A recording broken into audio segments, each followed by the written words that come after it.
इस बात पे दिल छोटा ना करना।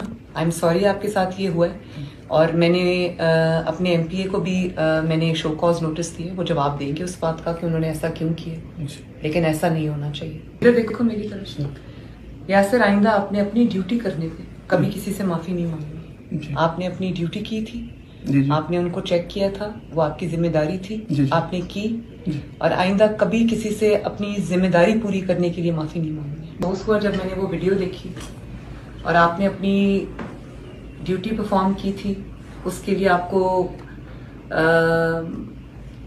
ह्यूमिलिएशन का सामना करना पड़ा। मैं बहुत शर्मिंदा हूँ इस बात। तो मुझे जरा बताओ क्या वाकया क्या हुआ था उस दिन? मैडम हम रूटीन की गश्त कर रहे थे, 15 की कॉल पे जा रहे थे। गली में 2-3 गाड़ी 15 पे क्या कॉल आई थी आपको? कोई लड़ाई झगड़ा टाइप थी। अच्छा, फैमिली की। ओके।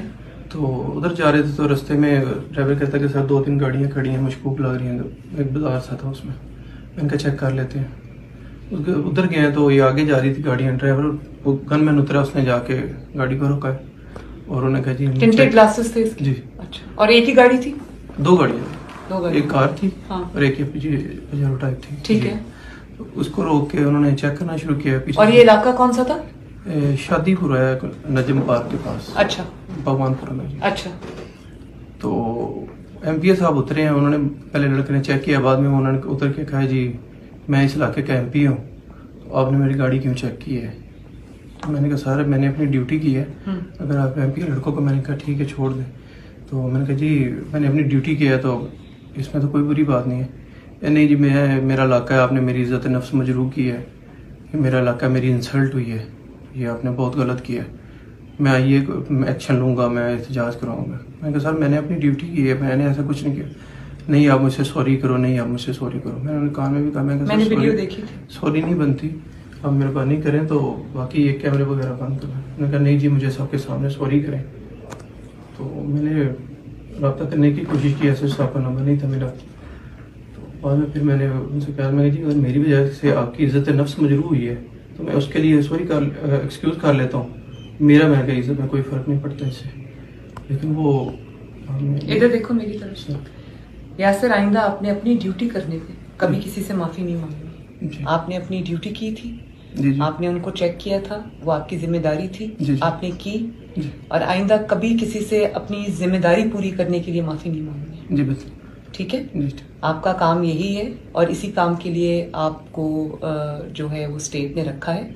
तो आपने अपना काम अच्छे तरीके से किया, पूछा, चाहे एमपीए हो, एमएनए हो, चीफ मिनिस्टर हो या कोई भी हो, कानून से बड़ा कोई नहीं। तो आपने जो किया बिल्कुल ठीक किया और इस बात पे दिल छोटा ना करना। आई एम सॉरी आपके साथ ये हुआ है और मैंने अपने एमपीए को भी मैंने शो कॉज नोटिस दिए। वो जवाब देंगे उस बात का कि उन्होंने ऐसा क्यों किया, लेकिन ऐसा नहीं होना चाहिए। तो आपको अपने बिल्कुल आपने इस बात को दिल पे नहीं लेना और बिल्कुल उसी जिम्मेदारी के साथ अपनी ड्यूटीज जो है वो डिस्चार्ज करनी है। ठीक है। कमाना साहब, इनकी फिर ट्रांसफर क्यों किसी ने कर दी? वो डीआईजी साहब ने इमीडिएटली रिपोर्ट लिखा दी कि अगर इस किस्म का कोई भी वाक्य हो तो आपने पहले मुझसे बात करनी। ठीक है, बिल्कुल ठीक, मुझसे बात करनी, उस मेरे पूछे बगैर कोई एक्शन नहीं लेना। ठीक है। और अगर एमपीए साहब को कोई शिकायत थी जेन्युइनली तो उनको भी मेरे पास आना चाहिए था, फिर हम इंक्वायरी कराते। इंक्वायरी की जो रिपोर्ट आती है हम उसके मुताबिक एक्शन ले लेते। नहीं इसका बड़ा अच्छा मैसेज जाएगा मैडम, ये बहुत मोरल बूस्टिंग होगी इससे। नहीं, मैं ये मैसेज जाना भी चाहिए। कोई भी शख्स जो है वो कानून से बालातर नहीं है, चाहे वो बल्कि हम सबको तो कानून का ज्यादा उस पे कानून पे चलना चाहिए ताकि बाकी लोग जो हैं उनको भी हम उनके लिए भी एग्जाम्पल सेट करें। तो यासर आपने बिल्कुल दिल छोटा नहीं करना। Thank you. Very well done. अपनी ड्यूटी इसी तरह करनी है आपने, किसी से ज्यादती नहीं करनी, ना इंसाफी नहीं करनी, लेकिन अपनी ड्यूटी आपने पूरी जिम्मेदारी से करनी है। ठीक है, God bless you. Okay madam, thank you कमाना साहब, वेरी गुड।